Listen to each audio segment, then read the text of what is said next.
За сонгуульд өгөж байгаатай холбогдуулан цэгцлэх асуудлуудаа холбогдох газруудаас нэхнээсээ цэгцэлж эхлээд байна. Шилжиж төлөвлөгөө хийлгэх иргэд сонгуул болохоос 60 хоногийн өмнө хийлгэх хэрэгтэй гэдгийг ч анхааруулж байлаа. Өөрөөр хэлбэл эх 4-р сарын 30-наас гадаад дотоод аливаа шилжиж төлөвлөгөөнийг зогсоох юм байна. Ингэснээр нас орсон хүмүүсийн нэр дээр санал өгдөг, санал хувирддаг явдал зогсно гэж үзэж байгаагаа холбогдох хүн нь хэлж өгсөн юм а.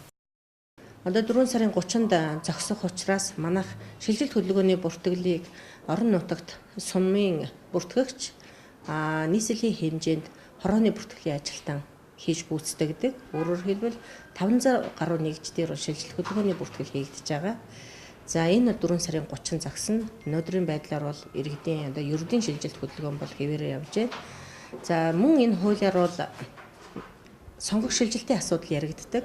Иргэний шилжилт хөдөлгөөн 4 сарын 30 зогсохоор сонгогчдын нэрийн жагсаалтыг эцсийн байдлаар одоо 6 сарын 4-өөс өмнө манайх гаргах үүрэгтэй.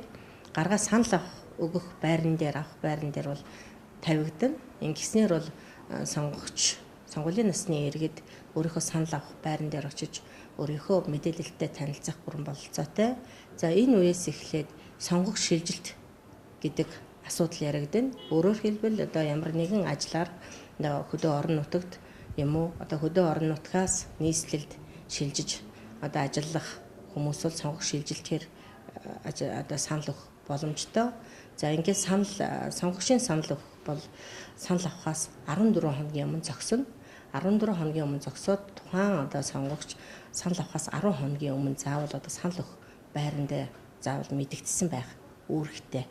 Нийт санал өгөх насны 2,04,048 иргэн байна гэсэн тоо байгаа юм. За сонгогчдын нэрний жигсаалтыг www.бүртгэл.gov.am-ийн захин хуудсанд байршуулсан. Энэхүү захин хуудсанд хандаж өөрийнхөө регистрийн дугаарыг оруулан захин кодыг авах гэн тус кодыг оруулж сонгогч өөрийн мэдээлэл үнэн бодиттой эсхийг хянаж үзэх бүрэн боломжтой хэмээн бас мэдээлж өгсөн юм а. Хэрэг зөрүүтэй мэдээлэл байвал оршин суугаа газрын харьяа бүртгэл статистикийн хилтэст хандаж яаралтай зөрчлөө харилцуулах хэрэгтэй ч мөн зөвлөж байлаа. Мэдээж Монгол хүн бүр төрийн эрх барих сонгуульд идэвхтэй оролцож Монгол улсын хувь зээг шийдэх асуудал гар бие оролцох ёстой. Тэр ч утгаараа сонгуулийн өмнөх сонгогчийн бэлтгэлээ сайн базаах хэрэгцээ шаардлага байгаа болов уу гэсний үндсэн дээр энэхүү мэдээллийг бэлтгэн хүргэж байна.